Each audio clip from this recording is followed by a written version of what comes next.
COVID has been there with us now almost more than 6 months, but we should not forget that we stay in a region of India called Delhi NCR, where the pollutions have been skyrocketing.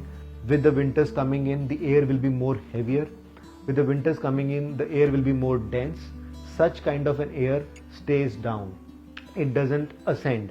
So when you walk during winters, so you tend to inhale that heavy air which is full of pollutants, and along with somebody who has sneezed around you, so the way the virus will spread in a heavy dense air will be much more stronger than what it was spreading in a warm air. Now when I talk about pollution, we must have heard a term called the AQI, that's called the Air Quality Index. The AQI levels in general below 50 are acceptable, but an average AQI of Delhi is way too beyond it. It's nowhere in the acceptable range for human breathing. It is a situation which is alarming. It is a situation where we need to know the health hazards about it. A lot of people come to me and they ask me that, when you have pollution outside, we are staying indoors, we are safe. But that's not true. Being indoor, being in a small environment, you are bound to breathe the same air for a very long time. For example, if you're sleeping in a bedroom, overnight you're going to breathe the same air. So what solution do we have for this? What can we do about it? Absolutely, the most important point is never smoke indoors. I would say as a doctor you should never smoke anywhere, but definitely you should not smoke indoors, because this smoke gets deposited and your loved ones, they start inhaling it. Avoid using too much of agarbattis or incense sticks. Again, the same fact what I'm talking about smoking. And you should not be using something which are very high volatile compounds, for example very strong smells, in terms of very strong disinfectants, very strong perfumes. All these things are going to add up to the level of indoor air pollution.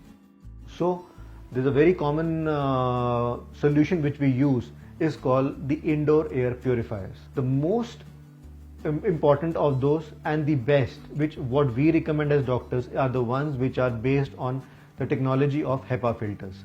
These filters are designed in such a way that once the air it sucks in, it crosses this filter, and because of the diffusion and the impaction, it can absorb to more than 99.9% of the pollution can be removed from your air.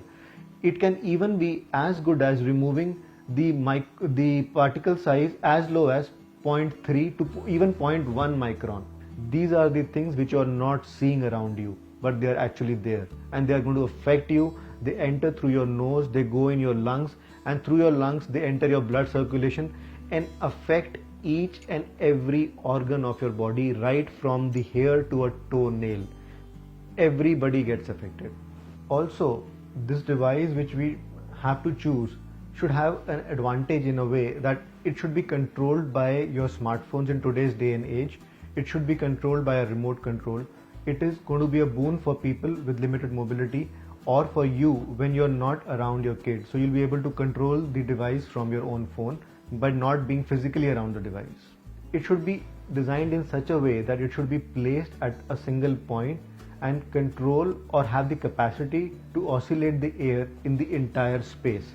Even if your kids are around the device, there should be no scare of them getting harmed.